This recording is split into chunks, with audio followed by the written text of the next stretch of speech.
everyone. We are here with the DZ Deathrays. Welcome, boys. Hey, thanks for having us. No worries. Now, I managed to catch a bit of your set before. The crowd was going wild. How was that for you? Yeah, it was good. It was great. Yeah, I think all the shows on the Groovin tour have been like that. People just sort of opening up little circle pits here and there. There was a fair mosh sort of happening in the centre there from what I could see. Look, I will confess I wasn't in the mosh myself, but yeah, that's fair I could enough. definitely I wouldn't see it. be either. No, but it looked pretty good. Yeah, no, it was good. Like, I feel like, you know, because it's a sort of all ages event. Is that good for you guys because it is an all ages show? I think so. It's nice you can play to some of your younger fans. Totally. Yeah, we don't really. It's actually kind of hard in Australia to play all ages shows. So when you get to do a festival that is all ages, Yeah. You know, people sort of make the most of it. And all come out. They seem to all come out together as well. Yeah. We had a chat before to some of the guys, and your name came up, I think, with every person we spoke to. So that was pretty cool. Oh, that's they cool. were just like, who are you to see? Like, DZ Deathrays. Cool. That was awesome. It was a really cool thing, and I thought, oh, that's cool. I'm chatting to the boys later, so I'll tell them that. Now, 2016, you guys put your single out earlier in March, and how have you found the response so far? I think it's been pretty good on this one. Yeah, it's kind of, that single was just sort of, we went to the studio and did a bunch of like recordings just to sort of see where we wanted to take the next record. Yep.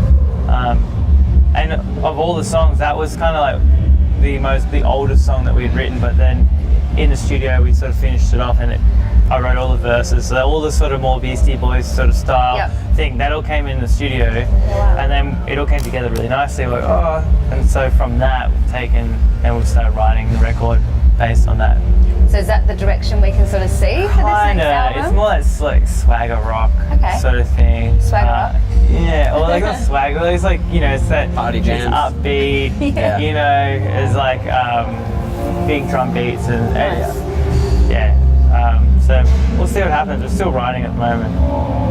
So still writing for the latest one. That was going to be my next question. You got me there. Yeah. And we were hoping for some. I mean, is there a date for you guys in mind, or when you're thinking? Nothing yet. No, we haven't just finished taking writing. your time. So once we it's ready. Yeah. That sort of deal. And are you enjoying the process like this time round? Have you taken? I know you said you've maybe got a different sound, maybe, but have you taken a different approach to the writing? We're kind of doing the same as the last record. Like Simon and I both live in different capital cities. I live in Sydney, he lives in Brisbane. Yep. And we just email between each other ideas and slowly piece together songs. And Simon's been coming down to Sydney, and we've been working on in a studio to get all like in a rehearsal room together and sort of nutting out ideas a little bit. But it's pretty similar to the last album in terms of the process. I think we're just taking a bit more time with it, because we've had 2 albums out, so it's kind of we're in the position of just sort of sitting being around able to for a take your while. time, I guess, and There's no rush. it out. Yeah, nice.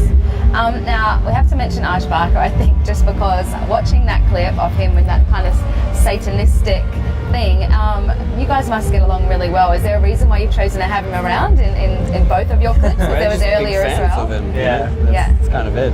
Yeah, it's a huge fans. And do you hang out with him dressed as a devil? Generally? Not really, but I don't know if he got to keep the prosthetics after that. That would be amazing if he did. Imagine. I think he was really into the idea of doing that clip because of the prosthetics and like being able to take a character on. I think since the first, like the No Sleep clip that we did with him, we stayed in contact, and then we sort of hit him up, and it all worked out. That timing wise. Yeah. And he was awesome that day. Like it seems like funny. you guys had a ball doing it anyway. Like, it was cool. It was a pretty chilled out day, which is always good for a music video, because sometimes they can be like the worst. Yeah, kind of lengthy, I would imagine. You guys. Yeah, and by the end of it, you're just trying to get the shots, and it's like, I was tired. Yeah. He was keeping you entertained probably most of the time. It's good, and we were drinking beers and stuff, so nice. That's cool. So something exciting coming up, going on tour with Violent Soho, right, and June Rat. So you guys kind of grew up together. Can you tell us a bit about, I guess, how you guys all know each other and where that sort of came from, these relationships to a degree? Well, to be like, similar if you area, want to right to the start. Why not? We got time. We got time.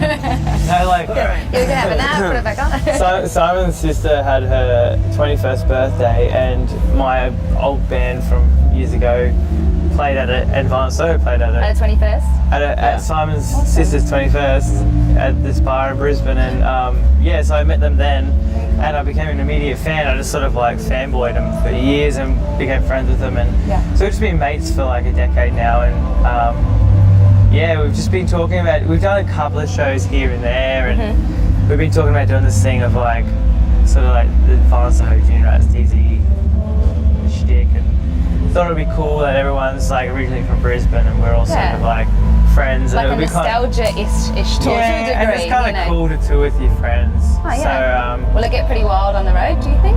oh yeah, I reckon it will. A few nights. I think so. Just a few.